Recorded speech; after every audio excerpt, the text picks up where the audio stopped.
Olá, pessoal, estamos mais uma vez aqui juntos para conversarmos um pouco sobre os princípios e valores do Reino de Deus e a vida do discípulo na cultura contemporânea. Por sinal, hoje o nosso Chakra Talk de número 59, ele fala especificamente sobre o discípulo de Jesus em relação à cultura.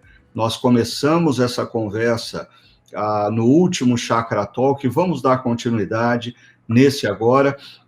Por isso eu queria lembrar você que sempre que tiver perguntas, dúvidas, colocações, você pode participar. É um prazer ter a sua participação com sugestões, perguntas. É só você acessar o link que está aparecendo aí na tela, aí colocar ali a sua sugestão, a sua pergunta, o seu comentário, e vai ser um prazer ter a sua participação aqui com a gente. Hoje, mais uma vez, eu convidei para estar conversando comigo o pastor Tiago Jaqueto e o pastor Ricardo Augusto.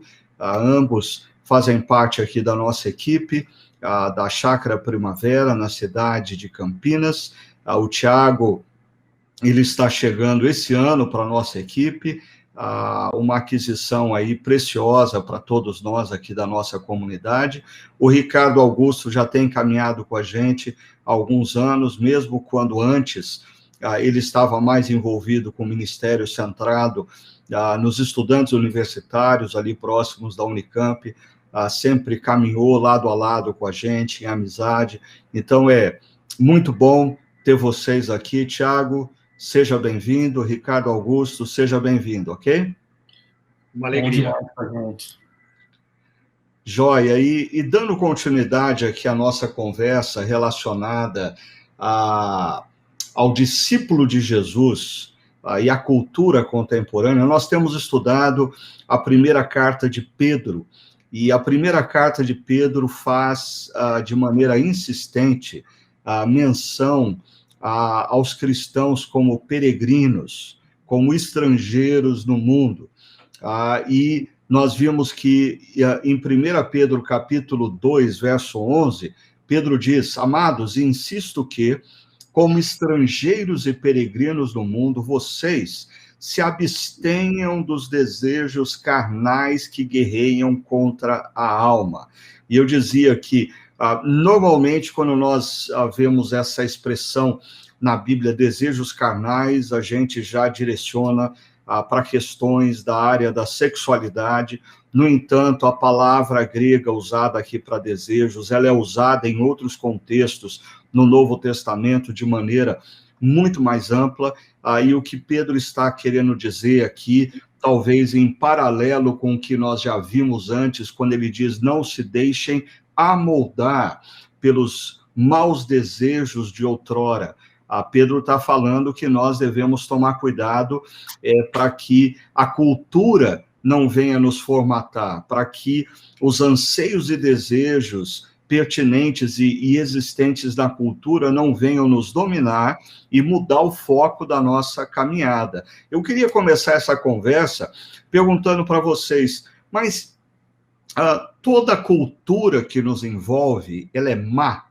Nós precisamos olhar para a cultura que está em torno de nós e as expressões culturais, a música, artes, construções, arquiteturas, tudo que envolve a cultura é necessariamente má?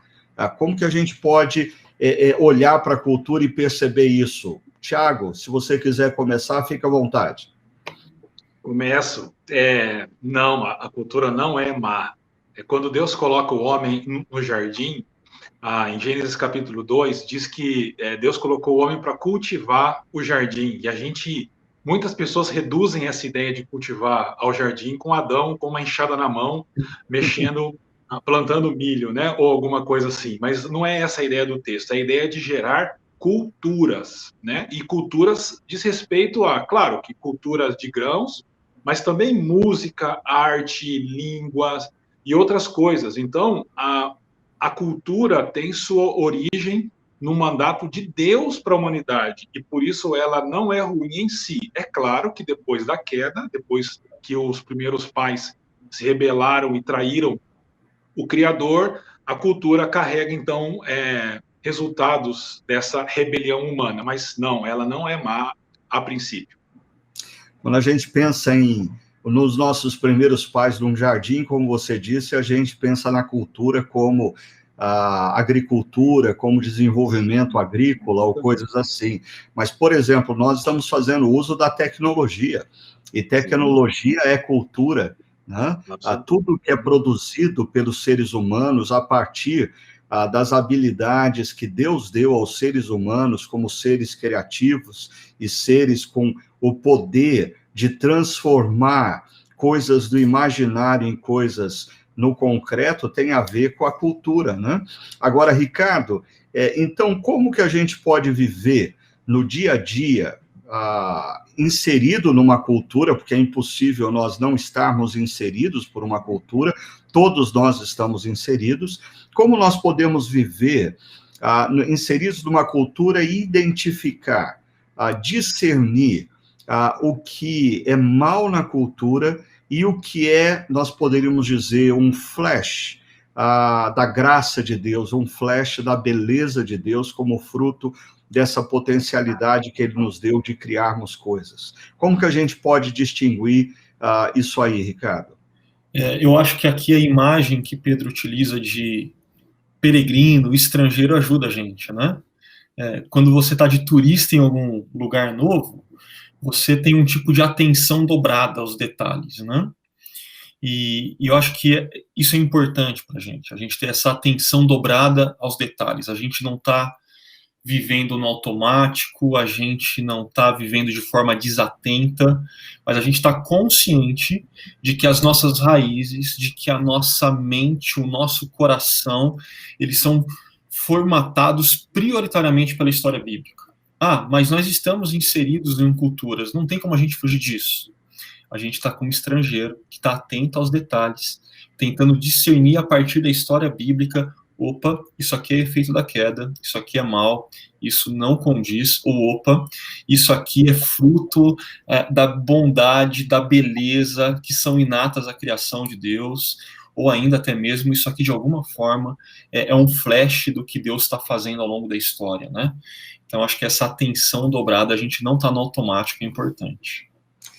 Eu quero instigar o Tiago a nos ajudar, assim, a sermos ainda mais práticos nessa questão de como viver inserido na cultura. Por exemplo, eu estou no meu momento de descanso com a Sônia na frente da TV e a gente vai rodar alguns canais na TV. Então, a gente passa por filmes, a gente passa por séries, a gente passa por noticiários, a gente passa por programas de entrevistas, a gente passa por reality shows.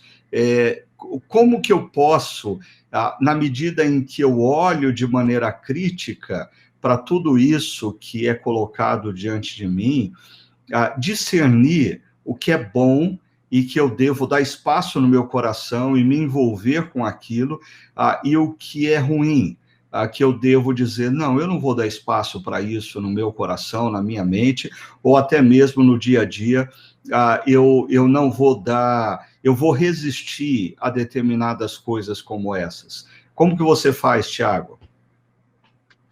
Bom, Ricardo, eu faço duas perguntas. Primeiro isso honra a Deus, glorifica a Deus? Em outras palavras, se Deus estivesse sentado comigo aqui do lado do sofá, eu assistiria isso com Ele? E a segunda pergunta isso me faz uma pessoa melhor?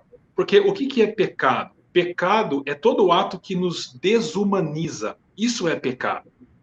Porque nós fomos criados para sermos humanos e vivemos para a glória de Deus. Então, todo pecado desumaniza. Por exemplo, por que o adultério é errado? Porque o adultério me faz menos humano e eu lido com a pessoa de forma menos humana, com a minha esposa, então nós nos tornamos menos humanos e isso é pecado. Então, a segunda pergunta que eu faço essa faceta cultural, essa manifestação cultural colabora para que eu seja mais humano, de acordo com o padrão bíblico, ou não? Se sim, ok. Se não, eu evito. Ok, então, por exemplo, se eu estou assistindo um programa, uma série, um filme, um reality show, que, por exemplo, banaliza a imagem do homem como ser masculino, ou mesmo ridiculariza e banaliza a imagem da mulher como ser feminino, é algo que eu preciso ter senso crítico e dizer: opa, não é isso que Deus espera de nós. Seria mais ou menos esse o caminho, Tiago? Sim, sim, exatamente esse o caminho. Agora, eu acho que existem algumas... essa não é uma zona tão preto e branco. Ela é uma zona, muitas vezes, cinzenta, né? Porque, por exemplo, eu já ouvi pessoas dizendo assim: não, eu estou assistindo o BBB Brasil, apesar da banalização da figura masculina ou da banalização da figura feminina, apesar de incentivar determinadas coisas que são valores opostos àqueles que Deus quer desde a criação. As pessoas dizem assim: não, eu estou assistindo o BBB Brasil para conhecer a cultura. Nós precisamos conhecer a cultura na qual nós estamos inseridos para poder, então, viver e nos relacionar de maneira correta com essa cultura. Ricardo, o que você acha disso? É possível você, como discípulo de Cristo, ter essa postura? É um caminho viável? É que o exemplo que você pegou é um exemplo que para mim é muito complicado. Eu nunca assisti BBB. Só chegou para mim trechos ao longo desses anos que está tendo infinitas edições que aparecem em timeline de internet, e eu sempre fico me perguntando como que pode um negócio tão ruim desse ter mais uma edição, né? Então esse exemplo me complica. Mas uma postura de um tipo de descobridor da cultura para poder responder, pode ser que haja, sim, essa possibilidade, mas eu acredito que ela é uma possibilidade perigosa, é um caminho complicado para trilhar. É um caminho onde você tem que estar... Se eu usei uma expressão, né, a atenção dobrada como estrangeiro e peregrino numa cultura distinta, num contexto desse, a sua atenção tem que estar exponencialmente lá em cima, porque você está sendo moldado na mente e no coração, aquilo de alguma forma está te nutrindo. E você conseguir proteger e diferenciar o que é aprendizado da cultura para que eu possa responder ou aquilo que está me moldando é muito complicado. Mas eu também reconheço que, às vezes, assim, esse caso é um caso escandaloso, talvez, né? Mas, às vezes, num filme tranquilo, que você pensa que é um filme pipoca, como o da Marvel, você tem narrativas que estão ali colocadas sutilmente, que estão emaranhadas na trama do filme, no roteiro, que você nem percebe. E elas também têm esse propósito de moldar a mente e o coração, de formatar você num esquema da cultura que muitas vezes é contrário aos valores do reino. Então é complexo, é complexo. Quando eu comecei o meu ministério, há quase 35 anos atrás, nós não tínhamos internet, nós não tínhamos BBB Brasil, nós não tínhamos redes sociais. Então, o exemplo que eu sempre dava era acerca das novelas da Globo, né? Eu dizia assim que muita gente estava assistindo novelas da Globo e, de repente, o marido resolvia trair a esposa, ou a esposa resolvia trair o marido. Num primeiro momento, aquilo chocava aqueles que se diziam cristãos. Nossa, que coisa, onde o mundo está, olha como que banalidade, rompeu os laços de fidelidade conjugal por desejo sexual. No entanto, na medida em que a trama avançava, o cônjuge traído se revelava uma pessoa chata, mesquinha, que não levava o outro à felicidade, e o que havia traído o cônjuge estava sofrendo duramente e mostrava os momentos de angústia dele. Aí chegava no final da novela as pessoas que se diziam cristãs estavam torcendo para que aquele cônjuge que traiu deixasse definitivamente o seu parceiro ou a sua parceira e se juntasse a outra pessoa e vivesse feliz para sempre. Ou seja, como sutilmente essa narrativa vai sendo inserida na nossa mente, no nosso coração, né? Tiago, eu queria ouvir você acerca disso. Assim, como cristãos, nós não podemos ficar isolados de tudo que está acontecendo. Nós estamos ouvindo música e, de repente, vem músicas que falam de valores cristãos ou músicas que falam de valores anticristãos. Nós estamos vendo um noticiário e isso acontece. A gente está vendo um programa de entrevista e o entrevistado lança ideias que são condizentes aos valores do reino e logo em seguida lança ideias que são anti-reino de Deus. Como viver? É melhor a gente desligar a televisão, sair da internet, aí viver num monastério, ou a gente tem que aprender a conviver com isso, com algumas ferramentas? O que você sugere para a gente? Nós precisamos aprender a conviver com isso, porque nós estamos na cultura e também tem muita coisa boa na cultura. Por exemplo, você fala de música, eu gosto muito de Djavan. Djavan tem muita coisa boa para se ouvir. Mas eu entendo, Ricardo, que a chave para isso é o que você já nos ensinou nas mensagens da série atual da Chácara, que é ter a consciência peregrina. Porque essa imagem é uma imagem muito importante para a Bíblia, que a peregrinação começa quando o primeiro casal é banido do Éden, e essa peregrinação vai ganhando novos contornos, com Abraão, os outros patriarcas, Israel saindo do Egito, e aí chega no Novo Testamento, porque essa é uma imagem que deve nos guiar. Porque peregrinação é um povo em movimento de um lugar para o outro. Enquanto ele se movimenta, ele passa entre outros povos. A gente pode dizer, ele passa entre outras culturas. Então, ele é exposto a essas culturas. Mas quando ele mantém a consciência peregrina, ele continua no caminho, avançando para o alvo da peregrinação. Então, embora ele seja exposto e veja outras culturas, ao longo da peregrinação, ele não sai do caminho.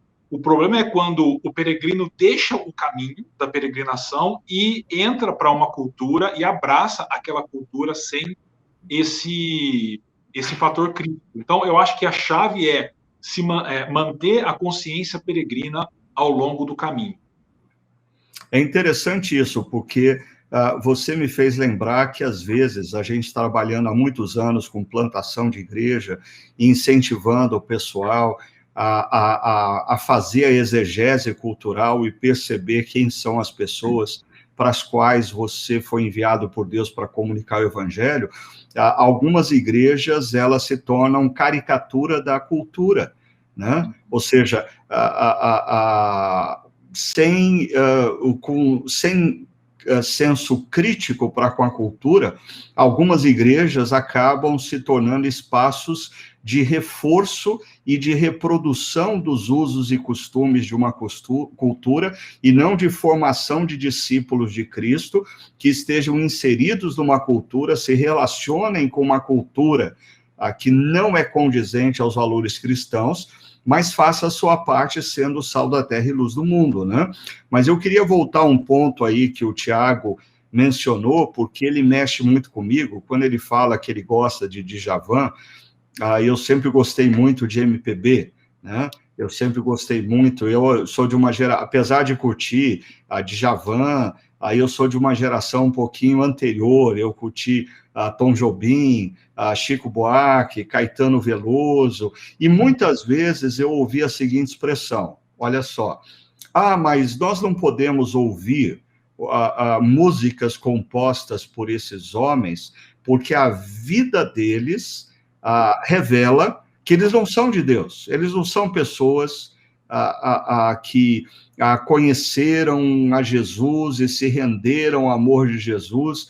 Então, o que eles produzem não pode ser bom. Começando pelo Ricardo, o que você acha disso?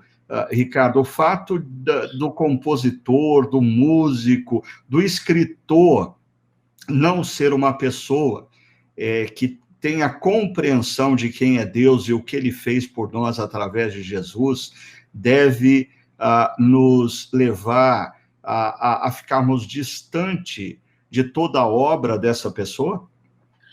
Dando um passo para trás, você brincou com o Tiago, né, de se fechar no monastério. Se eu não me engano, há 3 anos atrás saiu um livro, Opção Beneditina, que virou tipo um best-seller, porque estava falando, não, a nossa opção mesmo é essa, a gente tem que fugir, se isolar, ponto, acabou. E de certa forma, o movimento evangélico brasileiro sempre gostou dessa opção beneditina, mesmo antes do livro, né? Um tipo de gueto gospel, onde a gente fala isso, não, a gente só vai ouvir produções artísticas, culturais de gente que também é discípulo de Jesus. E tem uma incoerência, não na fala apenas, mas na prática. Porque a gente fala que a gente só pode consumir música, mas na hora que está com dor de cabeça, compra um Advil na farmácia que não foi desenvolvido por alguém que tinha uma vida íntegra, que era rendido aos pés de Jesus. E quando a gente tem esse tipo de fala, esse tipo de atitude marcada por essa incoerência, mas que tem esse desejo de, não, vamos fazer um gueto, vamos voltar para o monastério, é que a gente não percebeu algo que as escrituras afirmam para a gente, e que na tradição da teologia reformada a gente chama de graça comum, que Deus distribuiu dons e talentos para a humanidade, e que Deus, mesmo apesar da humanidade ter experimentado os efeitos da queda de uma maneira abrangente e profunda, em todas as esferas, em todas as áreas, no ser humano como um todo, esse ser humano, mesmo sendo mal, ainda consegue fazer coisas boas. E a gente tem que reconhecer isso, e em vez da gente chegar e falar, eu não vou ouvir bossa nova, eu não vou ouvir Caetano, não vou ouvir Chico, porque esses não eram discípulos de Jesus, não, para com isso, agradece a Deus, que Deus deu dons e talentos para essas pessoas, e eles fizeram música, e música boa, beleza, né? E você pode distinguir isso. Agora, você também pode expressar dessa atenção dobrada. Em algumas letras do Chico, você vai falar, eu não concordo com o Chico. Em algumas letras do Caetano, você fala, eu não concordo com o Caetano. Mas isso não mata a beleza e o dom que Deus deu para essas pessoas. É verdade, e eu sei que o Tiago tem demonstrado ser alguém que gosta aí, por exemplo, da arte, a pintura, dos grandes pintores do passado, ou mesmo das músicas clássicas, e às vezes as pessoas vivem uma ilusão, achando que os grandes compositores de músicas clássicas, eles faziam música sacra, né? E elas talvez se iludem achando que a vida deles era melhor do que dos nossos atuais compositores e cantores populares, né? Ou mesmo, há algumas semanas atrás, o Tiago mostrou para a gente uma pintura de um pintor que eu adoro, Rembrandt, e quando você estuda a vida de Rembrandt, ele teve os seus momentos de busca por Deus, mas nem sempre ele foi tão coerente assim, né? Ou seja, nós estamos nos relacionando na cultura com homens e mulheres. Eu gosto sempre de pensar o seguinte, que mesmo que esses homens e mulheres altamente talentosos tenham recebido esse dom de Deus e não reconheçam que veio de Deus, isso não muda o fato de que veio de Deus. Isso não muda o fato de que eles glorificam a Deus quando eles usam os seus talentos para produzir coisas boas, para manifestar valores bons. Mas, como disse o Ricardo, o fato de eu curtir o que um compositor, o que um autor, o que um pintor não cristão produz, não significa que eu devo concordar inteiramente com ele. Por sinal, eu queria retomar um ponto aqui que o Tiago mencionou há poucos minutos atrás, do perigo da gente se desviar, né? Porque Pedro fala sobre o perigo desse desejo de se envolver com determinados anseios e que gradativamente nos leva a perder o foco. Tiago, o que nós podemos fazer para tomar cuidado com isso? Como discípulos de Jesus, o que a gente pode fazer para evitar essa perda de foco? Ricardo, esse é um tema bem delicado hoje, mas muito importante, que você abordou de uma maneira bem corajosa até e clara no domingo passado. Mas para resumir, eu diria que nós precisamos nos lembrar o que Jesus mandou que nós fizéssemos como discípulos e discípulas de Jesus, né? Jesus nos mandou anunciar o evangelho e manifestar o reino de Deus onde nós estivermos. Essa é a nossa agenda.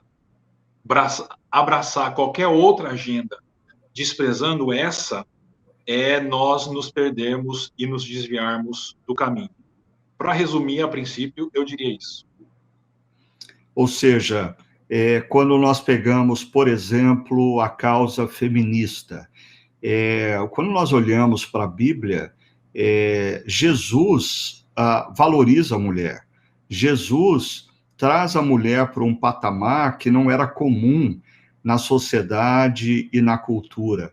Logo, quando nós vivemos num momento histórico onde, por exemplo, aumenta os casos de agressão à mulher, nós, como cristãos, não podemos tolerar isso e não podemos fazer vistas grossas a isso.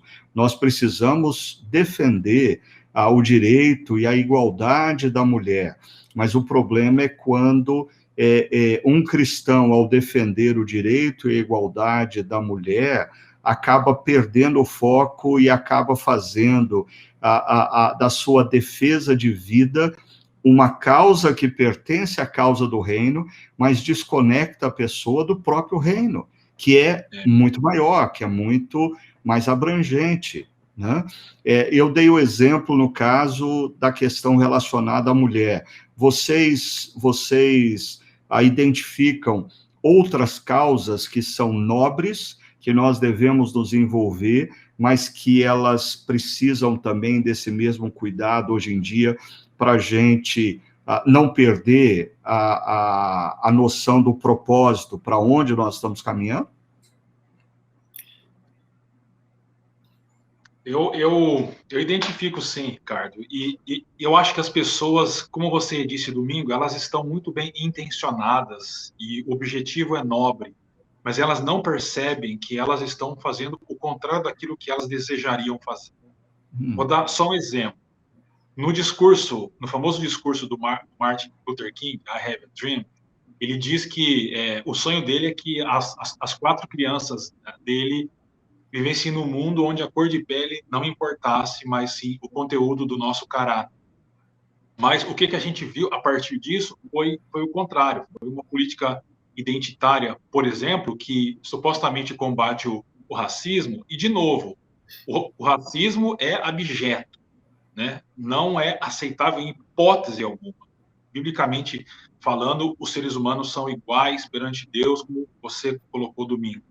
Mas os movimentos hoje que combatem o racismo, na verdade, eles promovem uma sociedade cada vez mais dividida e que, curiosamente, não resolve o problema. O que acontece é que os racistas, de verdade, eles se sentem só constrangidos de manifestar o racismo. Mas toda a campanha contra o racismo não transforma um racista em um ex-racista. O que transforma um racista em um ex-racista é quando o coração dele é transformado, e isso só se dá pelo evangelho. Então, esse que é o problema. E, Ricardo, eu acho que você pergunta de exemplos de causas, né? Eu acho que a gente poderia pegar uma lista infinita aqui. E isso aponta para um fato.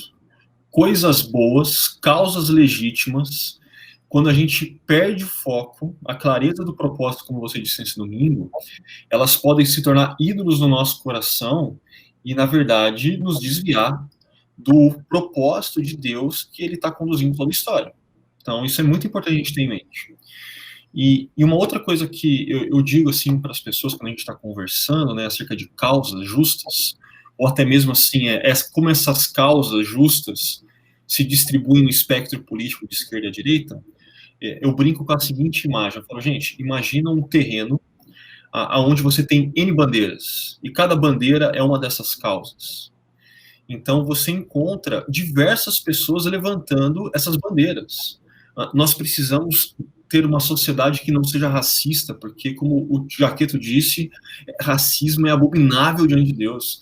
Nós precisamos ter uma sociedade onde mulheres não sejam oprimidas ou que sofram feminicídio por serem mulheres. Né? São causas, são bandeiras legítimas e valorosas. Mas qual é a diferença de nós, discípulos de Jesus, para de outros, quando nós nos envolvemos com essas bandeiras? A diferença é que a gente sabe que mesmo bandeiras justas, causas legítimas, dentro de uma cultura humanista, elas estão fincadas no solo da autonomia. Então, o movimento Black Lives Matter, ou o movimento feminista, independente se é a primeira onda, a segunda ou terceira onda, eles têm esse chão. Nós, pela nossa força, pelos nossos movimentos, pelo nosso engajamento político, a gente vai chegar lá. Nós que somos discípulos de Jesus, está em outro chão, está no Evangelho. A gente chega e fala, não, a gente tem que lutar por essas causas, mas a gente sabe que elas só vão ser definitivamente sanadas, resolvidas, no dia da volta de Jesus. O chão é outro. Posso falar rapidamente sobre isso que você falou? Uhum. O ponto, para mim, é bem claro, assim, de acordo com o que o Augusto disse. A nossa sociedade é muito influenciada por alguns grandes pensadores, e dois deles, ou três deles, né, certamente são Marx, Freud e Nietzsche, né, Nietzsche e Freud. E esses pensadores legaram para nós um mundo imanente. É uma palavra estranha, mas é um mundo fechado. E eu acho que o grande erro de cristãos é olharem para esses problemas e tentarem resolvê-los de modo imanente, ou seja, sem Deus. Eles fazem aquilo que o primeiro casal fez. Eles dizem assim, Deus, a gente tem um problema aqui que é o racismo, mas fica tranquilo que a gente vai resolver do nosso jeito. Né? Por isso que eu vi você, domingo, dando uns golpes nesse imanentismo para abrir o mundo e dizer, se nós não vivermos confiando em Deus, o transcendente, nós vamos fazer dessas agendas ídolos e isso vai nos desviar do caminho. Então, esse é o erro, porque esse mundo imanente nos leva à autonomia humana que o Augusto pontuou. Então, problemas reais e sérios que devem ser combatidos são combatidos de maneira errada, gerando ídolos. Isso é muito claro. Legal. Eu acho que o que vocês estão colocando para a gente aqui pode ajudar grandemente as pessoas que estão aí nos acompanhando a perceber o seguinte, deixa eu tentar aplicar na minha própria vida tudo que vocês colocaram. Quando, por exemplo, nós estamos usando como referência e exemplo duas causas. A causa feminista, da defesa dos direitos da mulher, e a causa racial, a defesa do direito e da igualdade de raças. Né?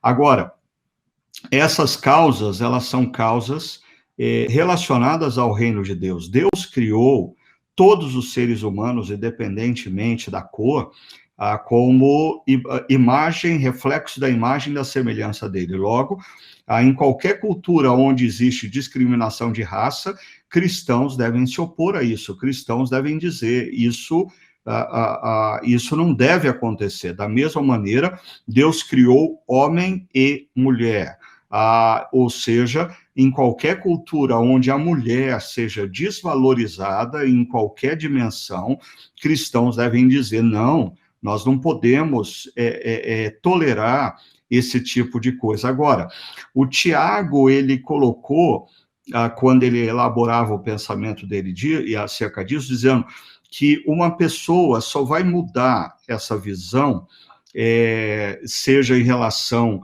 a preconceito racial, seja em relação à discriminação de gênero, quando ela for transformada pelo Evangelho.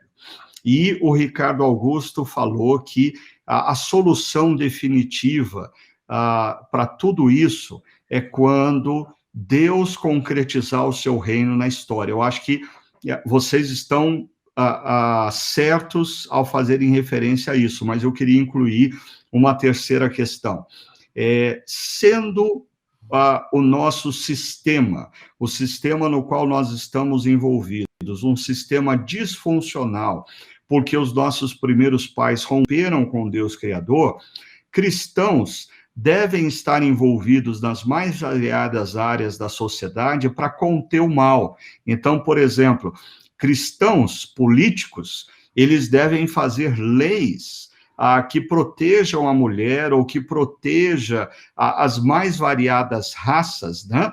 Porque enquanto pessoas não se encontram com o evangelho, enquanto o reino de Deus não se manifesta na história, nós precisamos ter leis que minimizam o mal. Da mesma maneira, cristãos devem se envolver com a música, se envolver com a arte, se envolver com o cinema, para manifestar esses valores. E da mesma maneira como a gente falou, que a arte muitas vezes vai sutilmente sabotando a mente de um cristão, a arte tem o poder de sutilmente sabotar de maneira subversiva valores anti-reinos que imperam na sociedade, mas a gente pode influenciar homens e mulheres a pensarem de maneira diferente. Então, eu estou enxergando aqui um tripé. Existe...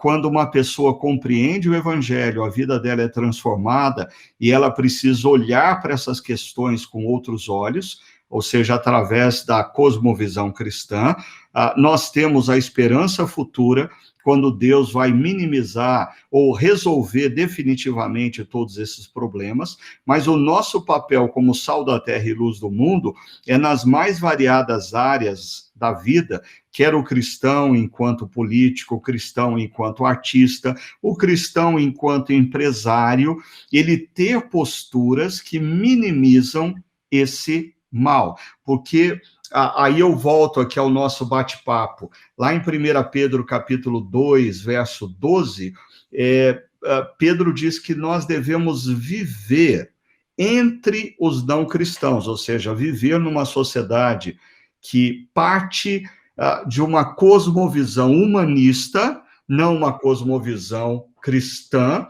mas de maneira exemplar. Vocês concordam com o que eu acabei de elaborar aqui? O que vocês acham? O que vocês acrescentariam a tudo isso aí? Eu só colocaria um adendo nessa perna, sal da terra, luz do mundo, né, na nossa prática cristã, como a gente espalhado nessas diversas áreas, que é a gente saber que existem não cristãos que estão lutando por causas que são justas e legítimas. E a gente não precisa chegar e falar, não, mas a bandeira dele está fincada num solo diferente. Eu não vou conversar com ele, eu não vou somar forças. Não. A gente pode fazer o que o Schaeffer, né, chamou de cobeligerância, e que você já trouxe várias vezes em outras reflexões ao longo da história da chácara, é de juntar forças. E eu acho legal de olhar para a própria história do Schaeffer, né?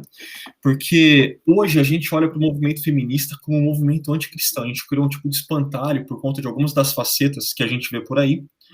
Mas o Schaeffer, na primeira onda do movimento feminista, ele faz uma parceria e fala, gente, a gente está vendo uma indústria crescer. A indústria da pornografia está sendo alavancada nos Estados Unidos, e a pornografia, ela reduz a humanidade da mulher, ela objetifica a mulher. E o movimento feminista tinha essa bandeira contra a pornografia. E o Schaeffer, como discípulo de Jesus, também. Então, de repente, você tinha lá discípulos de Jesus e mulheres que não tinham nada a ver com Jesus se juntando para chegar e falar, gente, esse negócio de pornografia faz mal, esse negócio de pornografia desumaniza. Parem com isso. Cobeligerância. Uhum. Bem lembrado, o conceito da cobeligerância. E você, Thiago, o que você pensa? Eu acho que isso tudo se ilustra, por exemplo, na vida de John Newton, o autor daquele hino, Graça Maravilhosa, Amazing Grace. Ele era o capitão de um navio que carregava escravos negros da África para a Inglaterra. mas um dia ele foi transformado pelo evangelho e ele passa a lutar contra isso, vai para o parlamento como um político, busca leis que busca acabar com a escravidão na Inglaterra. Ele morre poucos anos antes disso acontecer, mas é um exemplo bem claro disso, de uma pessoa que foi transformada pelo evangelho e de então, escravagista se tornou alguém que passou a lutar contra a escravidão e, logicamente, contra, então, o racismo, que é o fundamento da escravidão, e se envolveu politicamente nessa luta e, sem dúvida alguma, por causa do grande esforço dele, mesmo depois da morte dele, as leis contra a escravidão foram aprovadas na Inglaterra. Ele é um exemplo para mim de como nós cristãos devemos nos envolver nessas questões. Legal.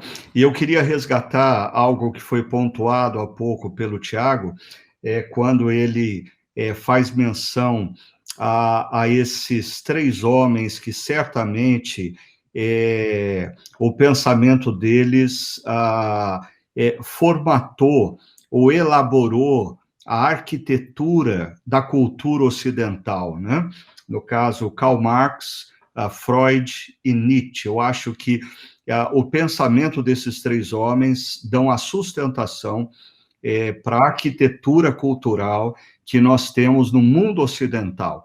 E aí, o que muitas vezes cristãos não se dão conta é que essa arquitetura tem por base o humanismo que foi colocado por vocês, que é um projeto de autonomia humana. Então, eu queria acrescentar aqui essa discussão o seguinte: eu particularmente acho que Marx, Freud e Nietzsche, quando eles fazem o diagnóstico da sociedade nas mais variadas facetas, economia, a psicologia, o lado emocional das pessoas, dos relacionamentos e da própria filosofia, quando eles fazem o diagnóstico, eles são muito bons. Nós precisamos ler esses autores, porque se tem alguém, ou se existem autores que sabem fazer o diagnóstico do mundo que nós vivemos, são esses caras. Agora, quando eles apresentam a solução, eles falham.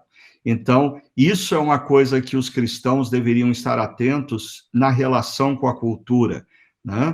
Essas causas que nós mencionamos, elas são causas nobres, nas quais os cristãos devem estar envolvidos. No entanto, a solução apresentada muitas vezes por esses movimentos não é a solução que o evangelho ou que a cosmovisão cristã defende. Por exemplo, Karl Marx, ele, junto com Hegel, né, desenvolve essa visão do conflito de classes. Então, tudo que é problema na sociedade, ele é resolvido através do conflito de classes. E, por exemplo, muito do movimento feminista ou muito do movimento racial hoje em dia, olha, diagnostica o problema, existe desigualdade, qual é a solução? É o conflito.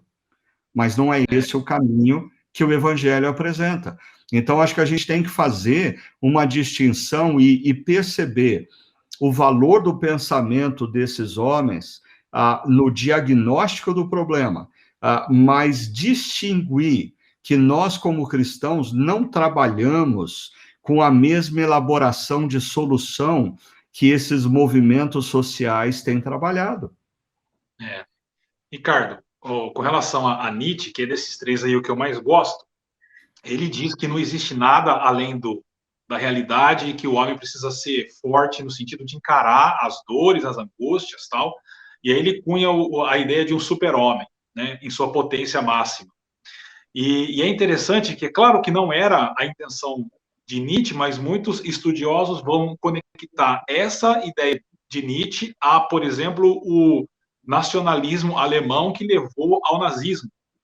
Porque então nós precisamos lutar para esse super-homem, essa humanidade perfeita. Então a gente mata quem não é perfeito, a gente mata quem não é como a gente, porque nós temos uma visão de mundo escatológica, né, da raça ariana, então a gente passa por cima e mata. Então, é muito importante perceber como essas ideias, elas podem, assim, como você disse, realmente, apontar os problemas, mas as soluções podem ser muito perigosas, como é o caso do Nietzsche.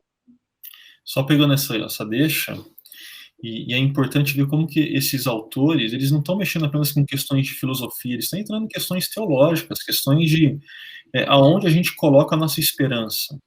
Então eu concordo, por exemplo, qual é o melhor autor para a gente entender o capitalismo? É Karl Marx, a obra O Capital, aqueles volumes que são calhamaços imensos. Mas quando ele chega a propor solução, a gente não discorda apenas do método, porque ele faz mais que isso. Ele chega a falar que o potencial revolucionário está na classe proletariado, que ele está falando, gente, se existe alguma esperança de que as coisas mudem, essa esperança reside em vocês. Ele está falando de fé, ele está falando de questões teológicas. Nós somos discípulos de Jesus, a gente sabe. Se eu depender de mim mesmo, eu me conheço, não vai dar certo. Eu dependo de Jesus, a minha esperança está nele, né? Mas perceba, Augusto, o imanentismo da ideia, entendeu? Uhum. A gente precisa de uma salvação. Isso é um fato, todo mundo vai dizer. Agora, qual é essa salvação? Aí eles fecham, dizem, não existe nada além do mundo real. No caso que você citou, a salvação é a revolução do proletariado. Então, isso ganha cores religiosas. Esse é o problema. E esse emanentismo que o Tiago está falando aqui para a gente, né? A gente está trabalhando com pensadores clássicos do mundo contemporâneo que se tornaram alicerces da cultura ocidental, mas a gente pode ir para uma dimensão um pouco mais popular e perceber isso, por exemplo, muitas vezes na literatura de autoajuda, ou muitas vezes em algumas linhas de coaching, aonde a palavra ou a frase, quase que assim como um mantra, que é dito, o poder está em você, o poder está dentro de você, você pode resolver esse problema, você precisa descobrir esse poder dentro de você, ou seja, às vezes os cristãos, eu não estou dizendo que, por exemplo, não existem ideias da literatura de autoajuda interessantes que elucidam algumas questões para a gente, mas muitos cristãos não se dão conta de que algumas dessas ideias são altamente humanistas e colocam, na expressão que o Tiago usou aí, a redenção no próprio indivíduo. Eu sou capaz de redimir a minha história. E quando nós olhamos a cosmovisão cristã, nós precisamos nos lembrar que, assim, os seres humanos precisam de um redentor. E esse redentor não está dentro de nós, esse redentor não é imanente ao universo. Esse redentor é o criador do universo, que entra na história na pessoa de Jesus. Ele é a nossa redenção. E aí, eu acho que eu queria entrar no último tópico aqui, que é quando a gente acaba se apaixonando pelas soluções propostas e não pelo reino de Deus, ou pelo Deus do reino, melhor até dizendo, né? Porque eu acho que um perigo nessa história toda aqui que nós vimos, acho que é Santo Agostinho que diz que pecado é amor fora de ordem, né? Então, eu amar uma determinada causa, ou eu amar um desejo que eu tenho de uma titulação acadêmica, de uma casa melhor, de um futuro para os meus filhos, parece que tudo isso é lícito. No entanto, a gente se perde quando isso acaba ficando fora de ordem no nosso coração. E as causas também são assim, né? E eu dizia, na última reflexão que nós tivemos na chácara, que com tristeza eu tenho visto amigos queridos de jornada, que se perderam na causa da esquerda, e amigos queridos que eu percebo que estão se perdendo na causa de direita. E eles começaram identificando coisas boas, quer na defesa de valores da esquerda política ou na defesa dos valores da direita política, mas essas causas se tornaram a fonte maior de amor deles, ou o objeto maior de amor deles. E isso, na linguagem que o Tiago usou, é idolatria, é amor fora de ordem. Como que nós, como cristãos, podemos fazer diferença na história e no mundo que nós estamos vivendo sem nos perder? Qual a sugestão de vocês? Parece que vocês estão sem alternativa, hein? Ricardo, ouvindo você trazer essa pergunta dentro desse contexto de esquerda ou direita, ela mexe comigo porque eu trago ela até para um contexto fora dessa questão política. Eu lembro de um dos primeiros Timóteos que eu fui com você, né? E no último encontro, no momento de ceia ali com outros jovens pastores, você abre o texto bíblico no último capítulo do Evangelho de João, e você começa a falar de amor a Deus e do nosso serviço pastoral, do nosso ministério, ser uma expressão do nosso amor a Deus. E você coloca isso de uma forma muito clara e ordenada.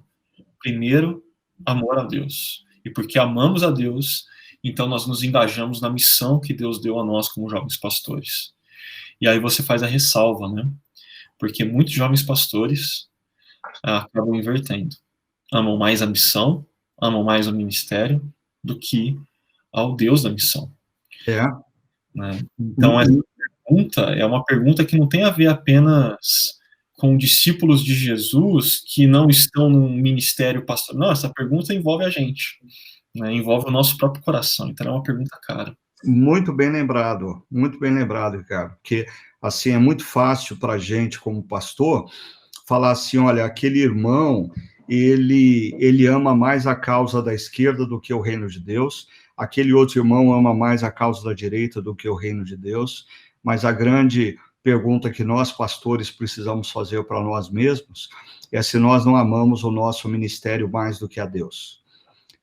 Não amamos mais, por exemplo, nesse momento que a gente vive da pandemia, eu diria que muitos pastores, talvez eles estejam tão preocupados com as suas igrejas ou prédios fechados, como empresários estão preocupados com as suas lojas fechadas.